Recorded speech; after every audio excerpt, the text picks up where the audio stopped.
नमस्कार मंडळी, कोकणातल्या आणखीन एका व्हिडिओमध्ये मी संदेश आपल्या सगळ्यांचं मनपूर्वक स्वागत करतो. मंडळी, मी आता आहे मुंबई गोवा हायवे जवळ गोळवली या गावाच्या ठिकाणी.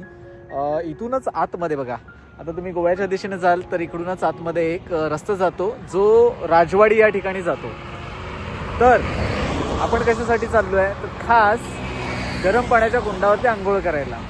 गावाकडे कसं आहे, थंडीचे दिवस आहेत आणि थंडीचे दिवस असल्यामुळे ना नक्कीच असं गरम पाण्याचं म्हणजे आपल्याला म्हणतात ना, निसर्गानेच अक्षरशः म्हणतात ना एक देणगी दिली आहे, त्याचा खरं तर आनंद घ्यायला आपण आता गरम पाण्याच्या कुंडावर चाललो आहे. त्याचबरोबर इथे दुमजली गाभारा असलेलं एकमेव मंदिर आहे. फार कमी महाराष्ट्रात अशी मंदिर आहेत असं सांगतात मंदिर अभ्यासक. पण मला वाटतं एकमेव मंदिर म्हणजे आमच्या कोकणातलं हे दुमजली गाभारा असणारं असावं. तुम्हाला देखील कुठलं असं दुमजली गाभाऱ्याचं मंदिर माहीत असलं तर आवर्जून कमेंट करून सांगा.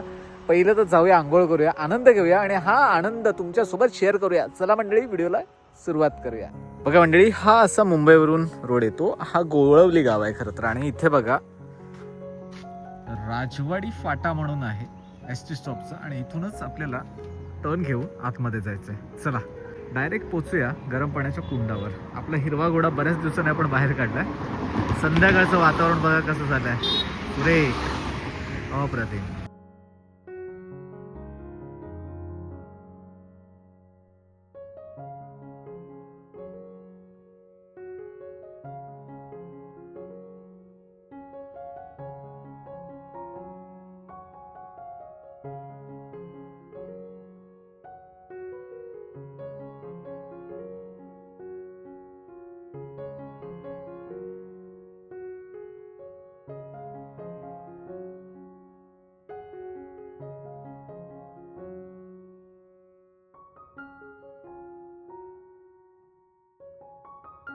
तर मंडळी, आपण फायनली राजवाडी या गावी पोहोचलोय. राजवाडीमध्ये गरम पाण्याचं कुंड आहे, म्हणजे नैसर्गिक गरम पाण्याचं कुंड आहे. आणि या ठिकाणी श्रीदेव सोमेश्वरांचं मंदिर देखील आहे, ज्याची बांधणी अशी अतिशय म्हणतात ना जुनी आहे, प्राचीन आहे असं सांगितलं जातं. तर आता आपण इथून आतमध्ये जाऊया. इथला जो काही निसर्ग आहे, इथली जी काही निसर्गाची ठेवण आहे ना, भारीच. म्हणजे इथं आल्याच्या नंतर तुम्हाला निसर्ग म्हणजे किती झाडं आहेत किंवा कशी गर्दसाडी आहे हे तुम्हाला पाहायला मिळेल.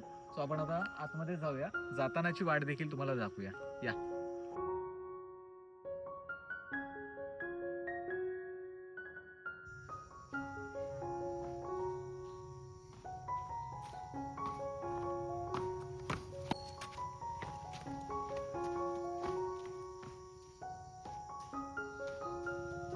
मंडळी, कसं आहे, इथून आपण जेव्हा गरम पाण्याच्या कुंडाकडे जातो किंवा मंदिराकडे जातो तेव्हा दुतर्फा असलेली झाडं मात्र न्याहाळत जा, कारण एवढी उंच उंच मोठाली झाडं फार कमी ठिकाणी पाहायला मिळतात. ती फार वर्षापूर्वीपासून आहे तिथे, असं एवढं मात्र खरं. देवराईप्रमाणे ही झाडं राखली गेली आहेत आणि इथलं निसर्ग आहे सोमेश्वर मंदिराच्या अवतीभोवतीचा.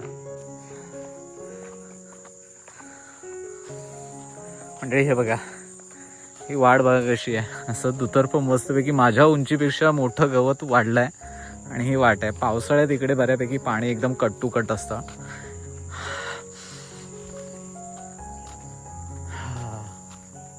या गवताचा काहीतरी वेगळा सुगंध येतोय.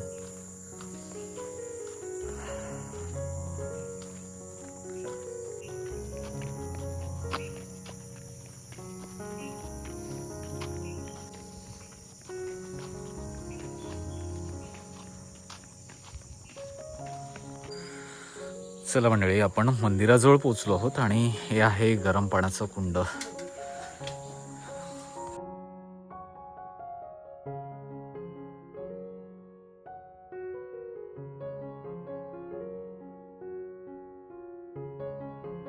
मंडळी, आता कसं आहे, या ठिकाणी आहे ना स्नानासाठी सोय आहे, पण कसं आहे आता तिथे त्या बाजूला पुढे थोडंसं कमी पाणी आहे. तिथे ग्रामस्थ वगैरे करतात, इथे देखील ग्रामस्थ वगैरे आंघोळा करतात. आपण इथे करूया. तिथे काही वाडीतले किंवा ग्रामस्थ मंडळी आहेत. पाणी गरम आहे, वाफा आता हळूहळू यायला लागलं. सकाळचं वातावरण काहीतरी वेगळं असेल ना यार.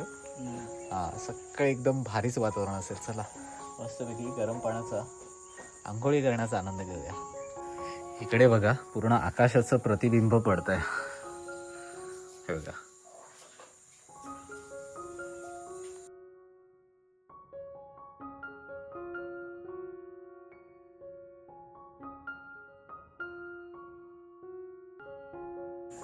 मंडळी कसं आहे, इथे आंघोळीला येताना ना मात्र एक मग कॅरी करा, कारण इथे ना तुम्हाला काय असं हाताने पाणी घेता येणार नाही, गरम असतं.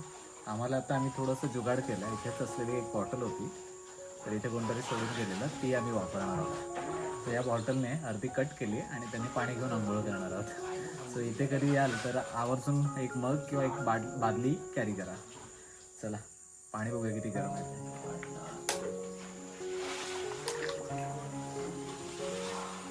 गरम आहे.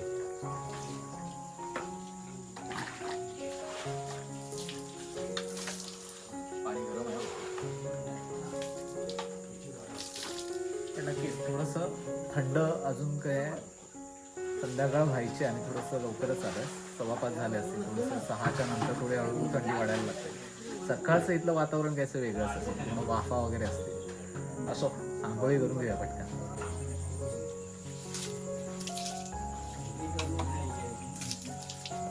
तर मंडळी आता आहे ना आम्ही इथे कठड्यावरती बसूनच आंघोळ करतोय, कारण कसं आहे हा थोडंसं स्लोप आहे. जरी मी इथे बाजूला आंघोळ करत असलो तर हे पाणी पूर्ण बाहेर निघून जाणार आहे.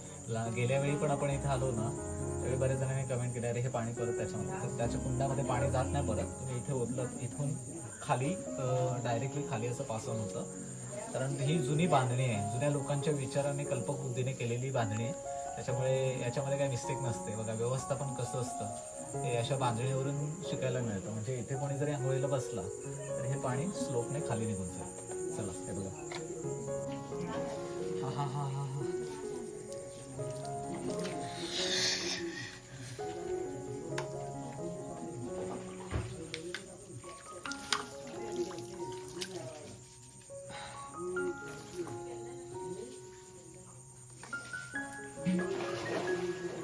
शंकराला हे पाणी जातं पूजेसाठी.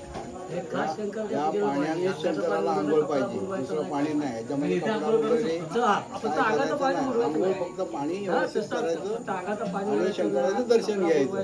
शंकराचं दर्शन मेन. आणि किती वर्षाचं आहे आणि कधी काळ आहे हे मी सांगू शकत नाही. असं मी केली तरी चालेल ना? शिवाजी महाराज ज्या वेळेला इकडून यायचे या दर्शनाला त्या मंदिरमध्ये, अच्छा तिथून ते गेट आहे तिथे भुयार मार्गे यायचे, दर्शन घ्यायचे आणि जायचे. आणि वरती भवानगड मंदिर आहे. आणि आता हे सगळं पर्यटन होतंय. 5 पांडवांनी बांधलेले त्यापैकी अशा सगळ्या आहेत. माहिती सांगा. सगळं लोकांनी समजलं पाहिजे आणि समजून ते सगळे सगळ्या सोयी होणार आहे. आंघोळीला, बाथरूम, चहाला सगळ्या आंघोळ बिंघोळ. आणि हे जे पाणी आहे हे आम्ही चहाला वापरतो. देवळात मंडळी येते. अच्छा. श्रावण महिन्यामध्ये चिकार लोक आले तर पाणी एवढं गरम मिळत नाही. आम्ही झटकन त्यातल्या काच्या बुडवून टोपामध्ये होतो, साखर दूध टाकतो आणि लोकांना देतो. अरे वा, असं आहे. आणि निसर्गाची देणगी म्हणावी लागेल. सोमवार 5 असू दे श्रावणातले, आणि परत महाशिवरात्रीला 3 दिवस कार्यक्रम.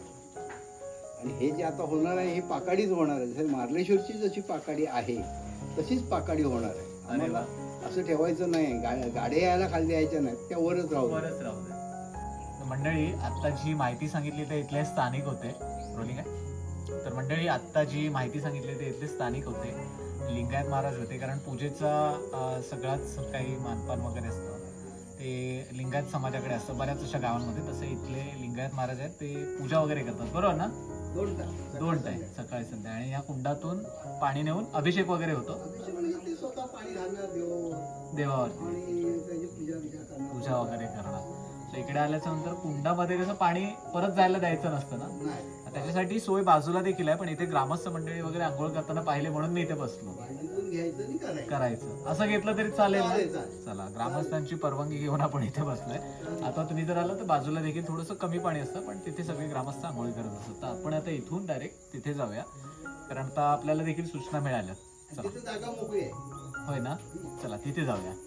मंडळी तुम्ही जेव्हा इकडे याल तेव्हा मात्र काळजी घ्या, कारण इथे कचरा करू नका. बऱ्याच अशा प्लास्टिक बॉटल असतात, लोक आंघोळीला घेतात. इथे डस्टबिन देखील आहे, तर जाताना मात्र या डस्टबिन मध्ये टाका.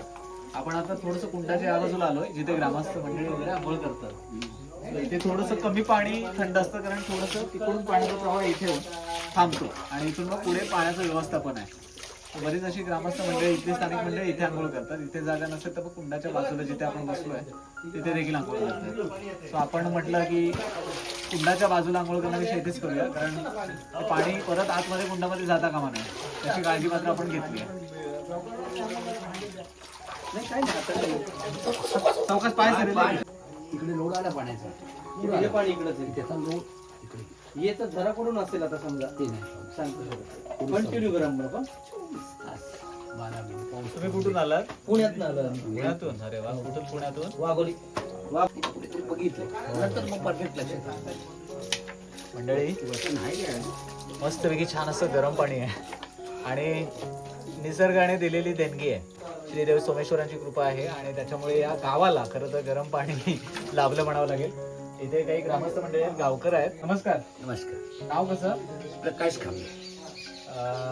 काय महात्म्य आहे या देवस्थानाचं? देवस्थानाचं महात्मा पुराण मंदिर आहे. पुराण म्हणजे पांडवगाडी मंदिर आहे. अच्छा. शंकर स्वयंभूचं मंदिर पांडवगाडी आहे. त्याच वेळेचे पाणी किती काळातलं असेल हे काही सांगू शकत नाही. पण ते कंटिन्यू 12 महिने असं तसं गरम पाणी असतं. गरम पाणी असतं. आणि आम्ही या कुंडामध्ये आंघोळ 12 महिने आम्ही तेच करतो. घरी आंघोळ कधी करण्याचा योग येतो का? नाही बायचान्स कधीतरी कधीतरी. जर उशीर झाला हा. असेल किंवा अडचण काय असेल घाई असेल हा. तरच, नाही तर नाही.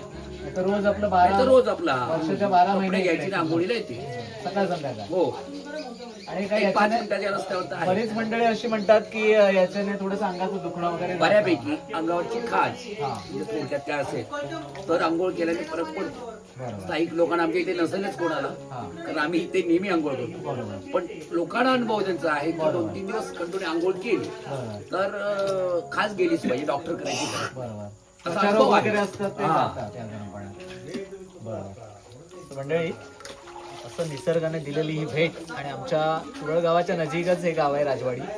मुंबई गोवा हायवे पासून अवघ्या 5 मिनिटाच्या अंतरावरती, म्हणजे गाडीने आलं तर 5 मिनिटं लागतं. तर तुम्ही इथे पोहोचू शकता, आंघोळीचा आस्वाद घेऊ शकता. इकडे महिलांसाठी काही चेंजिंग रूम आहे? चेंजिंग रूम आहे. चेंजिंग रूम आहे. आंघोळ करण्यासाठी अलग रूम आहे. हा, त्या बाजूला महिलांचं कंपार्टमेंट आहे, म्हणजे तिथे महिला वगैरे आंघोळ करू शकतात आणि changing room कपडे तिकडे आहे. चेंजिंगचं रूम आहे.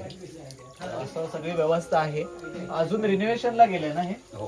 हा, आता थोडंसं नवीन काम होत आहे. अजून 2 कुंड तयार होत हा, पर्यटनाच्या दृष्टीने इथले ग्रामस्थ मंडळी एकदम सजग आहेत म्हणावं लागेल, कारण इथे पर्यटन वाढावं अशा ठिकाणाची माहिती लोकांपर्यंत पोहोचावी म्हणून इथले ग्रामस्थ देखील मंडळी प्रयत्नशील आहेत. आता लवकरात लवकर 2 कुंड तयार होतील. या मार्च मध्येच तयार होतील. मंडळी छान अशी मस्तपैकी आंघोळ झाली आहे. आपण पहिल्यांदा इथे करत होतो, एक मामा करत होते आंघोळ. मग त्यांनी सांगितलं की हे पाणी देवाला वगैरे वापरतात. आता इथे गेले तर थोडंसं बाजूला वगैरे आंघोळ करू शकतो असं त्यांनी सांगितलं. तरी देखील म्हटलं देवाला वापरायचं पाणी, मग आपण त्या बाजूला गेलो ज्या ठिकाणी ग्रामस्थांसाठी थोडंसं कुंड केलं. तिथे येऊन सगळे बरेच असे ग्रामस्थ आंघोळी करतात. आपण आंघोळ करायला आलास? तर इकडे बघा अशी मस्तपैकी छान अशी आंघोळ करायची आणि इथून पाणी पास ऑन व्हायला देखील नियोजन आहे. तर हे कुंड पुरुषांसाठी आहे, पलीकडे महिलांसाठी आहे. तिथे देखील चेंजिंग रूम आहे. आत्ता आपण आतमध्ये जाऊन श्रीदेव सोमेश्वरांचं दर्शन घेऊया.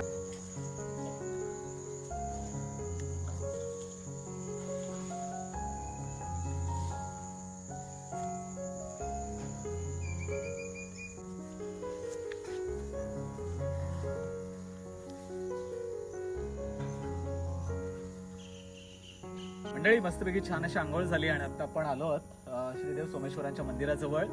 इथे आहे ना, हे अतिप्राचीन मंदिर आहे. इतिहास मला काय आता थोडा सांगता येणार नाही, कारण इथले ग्रामस्थ मंडळी वगैरे तर आंघोळ करून थोडंसं आंघोळीमध्ये व्यस्त आहेत. मी त्यांना देखील त्यांच्याकडून माहिती घेण्याचा प्रयत्न केला.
माझं नाव पुरुषोत्तम कृष्णा लिंगायत.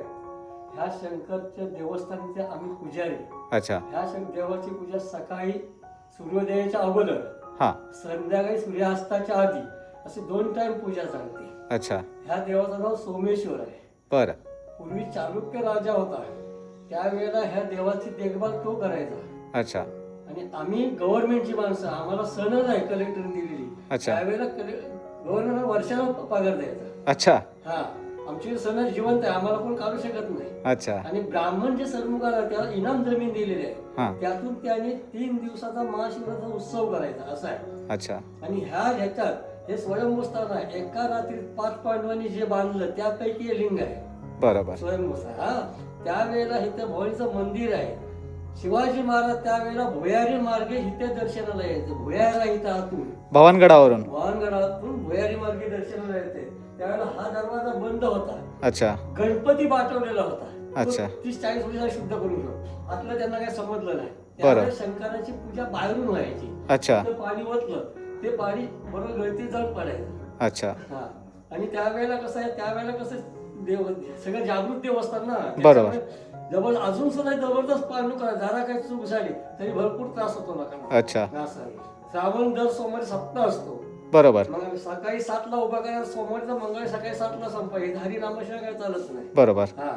आणि महाशिवरात्र 3 दिवसाचा कार्यक्रम असतो. बरोबर. हे आता पर्यटनाखाली घेतला आणि आता सुधारणा होणार आहे. पण बरोबर. वेळ दाखवतो तुम्हाला यापुढे. बरोबर. हे जे हा, इथून शंकराची पूजा व्हायची. ह्याच्यात पाणी ओतलं का शिवलिंगाच्या गळतीत जाऊन पाणी पडायचं. होय. हा, हे भुयार आहे. अच्छा. जनावर दिसायला लागले म्हणून बाहेरून दगडी टाकून बंद केला आणि वर टाकला बरं. नाही. इथून भुयार वरती गेलंय. अच्छा. भवानगडावर. भवानगडावर गेलंय. आणि इथून शिवाजी छुपा मार्ग आतमध्ये जाण्याचा आहे. अच्छा. तर तिथं बसल्यावर तुम्हाला दिसेल, तिथून त्याचा हे तुम्ही करा. बरोबर. त्यावेळेला शिवाजी महाराज दर्शनाला यायचे. त्यावेळेला शिवाजी महाराज तिथून छुपा मार्गात आत यायचे, शंकराचं दर्शन घ्यायचे. हा. नंतर बाहेर येऊन ह्या गेटनं, समोर एक गेट आहे, त्या गेटनं बाहेर पडून जायचं निघून भवानीच्या मंदिराचा. बरोबर. तिथे भवानी आहे, दगडी तोफ आहे, काळ्या रंगावर टाक्या आहे, तिथे शिरक्यांचा मोठा मान आहे. बरोबर. आणि त्या भवानीचं पुजारी गोसावी आहे बरोबर. अजून. आणि तिथं नवरात्रात वगैरे जबरदस्त कार्यक्रम, 9 दिवस देवीला रूप लागलेलं असतं. नवरात्र सोमवार असो काय असो, नवमी येईल त्या दिवशी तिला बलिदान द्यावं लागतं. सोमवार असला तरी बलिदान त्याच दिवशी द्यावं लागतं. बरोबर. असा त्यांचा नियम आहे. तुम्ही म्हणाल खाण्यासाठी रविवारी किंवा बुधवारी चालत नाही. अच्छा. तिला येईल ती नवमी मान्य असते. बरोबर. गाव तशी प्रथा. हा. बरोबर. चला, खूप छान दर्शन, खूप चांगली माहिती सांगितली. धन्यवाद. मंडळी, चला, छानपैकी दर्शन झालंय. खरंच खूप प्रसन्न वाटतं. मुंबई गोवा हायवेवरून अवघ्या 5 मिनिटाच्या अंतरावरती, म्हणजे गाडीने आलं तर 5 मिनिटं लागतात आणि चालत थोडंसं एक 20 मिनिटं लागू शकतात तुम्हाला इथे पोहोचण्यासाठी. पण तुम्ही जेव्हा मुंबई गोवा हायवेला याल तेव्हा नक्कीच गाडीने येणार असाल किंवा आले असाल तर नक्कीच या जागेला भेट देऊ शकता. खूप पवित्र जागा आहे. खूप जुनं असं पौराणिक याला महत्त्व देखील आहे आणि ऐतिहासिक पार्श्वभूमी देखील या मंदिराला आहे. आताच जे पुजारी काका होते त्यांनी आपल्याला थोडी माहिती दिली. आता कसं आहे, याचा इतिहास सांगणारी संगमेश्वरचं एक पुस्तक आहे बापट सरांचं. संगमेश्वरच्या बऱ्याच अशा ऐतिहासिक किंवा पौराणिक मंदिरांची माहिती त्यांनी संग्रहित केली आहे. त्यांचं जर पुस्तक मिळालं तर कधीतरी मी तुम्हाला पुढच्या व्हिडिओमध्ये कधीतरी दाखवेन. बापट सर बऱ्याच वेळी इकडे माहिती सांगायला येतात. आता त्यांचं संपूर्ण नाव मला माहिती नाही आहे, पण बापट त्यांचं सरनेम आहे. ते त्यांची पुस्तकं देखील आहेत संगमेश्वरच्या इतिहासाबद्दल किंवा पौराणिक मंदिराबद्दल. आता आपलं फार छानपैकी दर्शन झालंय. कुंडातलं पाणी एकदम मस्तपैकी एकदम गरम होतं. असं सांगतात पावसाळ्यात थोडंसं पाणी जास्त गरम होतं, कारण पाण्याचा प्रवाह इकडे नदीला वाढला की इकडे जास्त गरम पाणी होतं, असं काहीतरी आहे. नक्कीच पुन्हा कधीतरी या मंदिराला भेट देऊन इथली वित्तंभूत माहिती तुमच्यापर्यंत पोहोचवण्याचा प्रयत्न करेन. पण आज मी सहजच आलो होतो आंघोळीसाठी, पण त्याचबरोबर पुजारी काकांची ओळख झाली आणि त्यांच्याकडून थोडी माहिती मिळाली. ते इथले स्थानिक ग्रामस्थ आहेत, त्यांच्यामुळे मी तुमच्यापर्यंत पोहोचवण्याचा प्रयत्न केला. बरं, इथे आल्याच्या नंतर काय खबरदारी घ्याल तर कुंडामध्ये पाणी अतितीव्र आहे, कोणी मस्ती करू नका. शेवाळ वगैरे बाजूला असते, कधी पाय घसरण्याचा प्रयत्न असतो. लहान मुलांना मात्र आपल्या देखरेखीखाली ठेवा आणि महिला जेव्हा येतील तेव्हा त्यांच्यासाठी चेंजिंग रूम वगैरे आहे. सो या सगळ्या सुविधा आहेत. हे मंदिर किंवा हा मंदिर भाग एक पर्यटन स्थळ म्हणून, एक धार्मिक पर्यटन स्थळ म्हणून आता पुढे कार्यरत होणार आहे. ते थोड्याच काही दिवसांमध्ये होईल. नक्कीच पर्यटक ह्या सगळ्याच गोष्टीचा आनंद घेऊ शकतील. आपण देखील कोकण संस्कृतीच्या माध्यमातून पर्यटकांना या ठिकाणी हे ठिकाण दाखवण्याचा प्रयत्न करू नक्कीच. चला मंडळी, आत्ता मस्तपैकी छान अशी आंघोळ झाली. आपण आता घरच्या दिशेने आहोत. मस्तपैकी मला प्रसन्न वाटला. हा आनंद मी तुमच्यापर्यंत देखील पोहोचवला. ग्रामस्थ मंडळी इथली खास करून या कुंडामध्ये आंघोळीसाठी येतात. बघा ना, निसर्गाची किंवा श्रीदेव सोमेश्वरांची कृपा म्हणावी लागेल. एवढं निसर्गामध्ये गरम पाणी, म्हणजे बघा आज आपण गावाकडे पाणी गरम करण्यासाठी लाकड प्रचंड वगैरे वापरलीच जातात. सो या गावामध्ये तेवढं तसं नाही आहे. सकाळ संध्याकाळची आंघोळ कुंडावर होते, ते पण गरम पाणी. बघा. चला मंडळी, तुम्हाला हा व्हिडिओ कसा वाटला आवर्जून कमेंट करून सांगा. जर तुम्हाला हा व्हिडिओ आवडला असेल तर नक्की लाईक करा. आपल्या मित्रपरिवारांसोबत हा व्हिडिओ शेअर करायला विसरू नका. भेटूया कोकणातल्या अशाच आणखी पुढच्या व्हिडिओमध्ये. तोपर्यंत रामकृष्णारी, श्रीदेव सोमेश्वराया, नमो नमः. येवा कोकण आपलोच असा. काळजी घ्या.